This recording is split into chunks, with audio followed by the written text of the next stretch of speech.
welcome back to our weekly walkthrough where we bring the above below and anchor the astrology into everyday life. This is the forecast for Monday, May 5th through the 11th on Sunday. Now, of course, I have to say that this series is nourished into being by genuine human beings, and if you would like to be one, come find us on the Bay Tree on.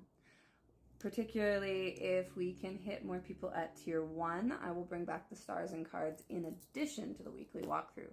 So you can both plan ahead and get into the weeds with me each week, 60-second run through.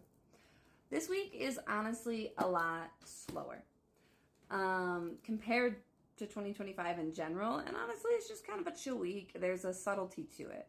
With Monday, we're looking at Leo Moon trining Chiron, kind of making us check in the wee hours. Could be dreams for those of us in the US or the early risers, but it's really about what we need to stoke the fires of life and to feel like our needs are being met. And a little bit of those ouch points, Chiron has been in Aries forever and we still have a ways to go with that. So there is that agency component, that needing to do something about what hurts.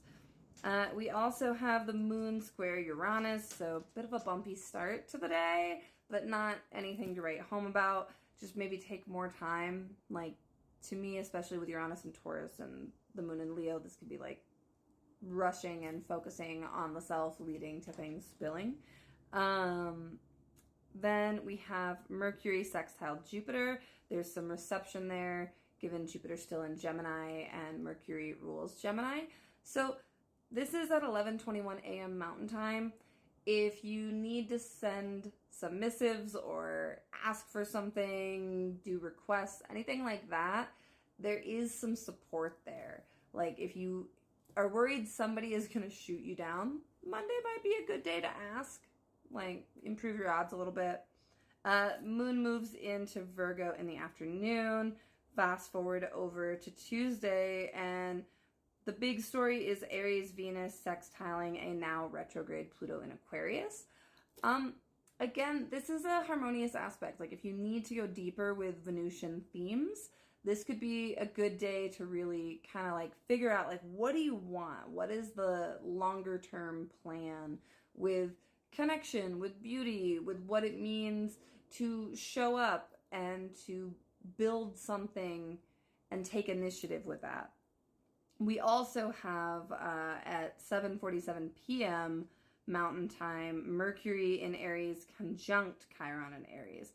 So this might be some uncomfortable conversation and clarity about those aforementioned wounds that got revealed in the wee hours on Monday. So consider really how you want to talk about those things. And, later in the night we have Moon trine Sun from Virgo to Taurus. It's nice, a little bit more ease, so maybe chilling out after that rough conversation. Wednesday's a little bumpier. Our Virgo moon squares Jupiter, conjuncts the south node, opposes the north node, trines Uranus, and then opposes Saturn. So this feels like just busy energy, especially because it's on Mercury's day. Wednesday is Mercury's day, and Mercury rules Virgo.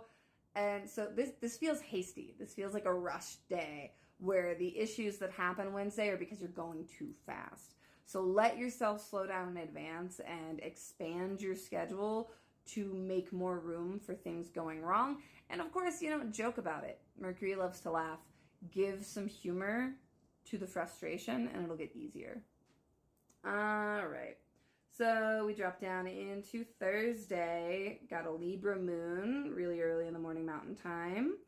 That opposes Neptune and Aries, which we're going to have to get used to because all the Libra moons are going to do that for the next 14 years. Well, give or take a retrograde later this year, but basically.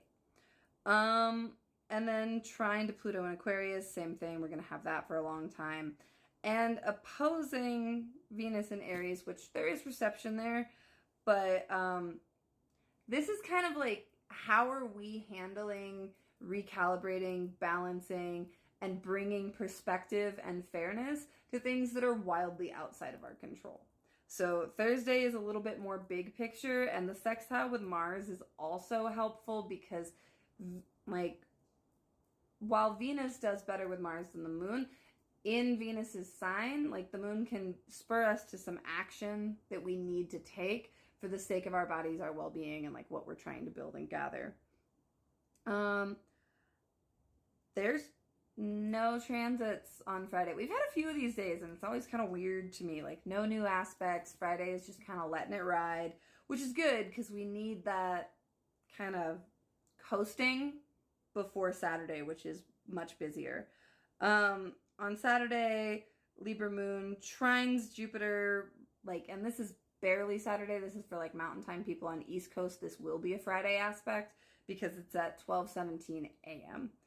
And this, I mean, when I see air signs doing anything together, I'm usually like, give yourself space to maybe stay up a little late Friday, because there may be good conversations to be had. There may be things to learn. There may be social stuff going on.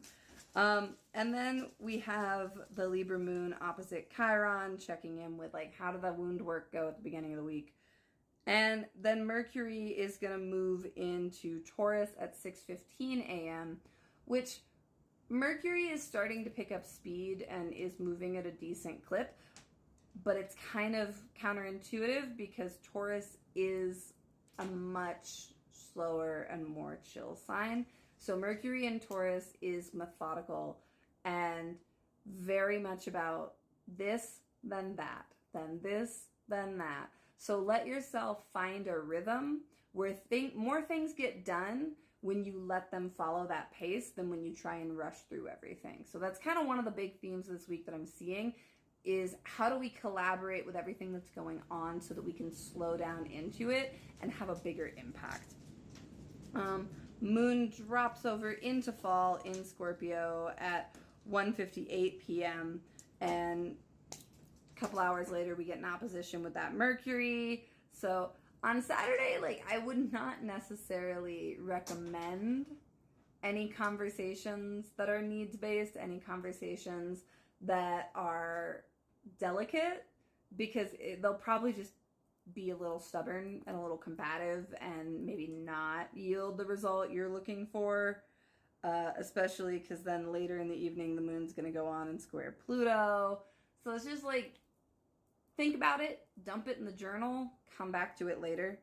And then on Sunday in the morning, we just have that Scorpio moon square Mars, which there is reception. Mars rules Scorpio, but still, there's a little bit of friction this weekend. It's not nearly as much as what we've been dealing with, but, you know, just plan accordingly. Make sure that you have space to be more patient and more conscientious.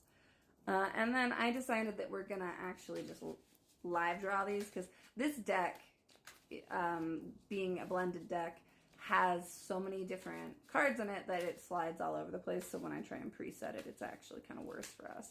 So what's going to help with the Monday stuff? Oh, all right. I see what we're doing. So, ce n'est pas une cuillère. My French is terrible, so don't judge me. This is not a spoon. This is about things not being what they look like. And that makes sense because we are still in the Neptune haze. Saturn is approaching Neptune, and they're getting closer and closer.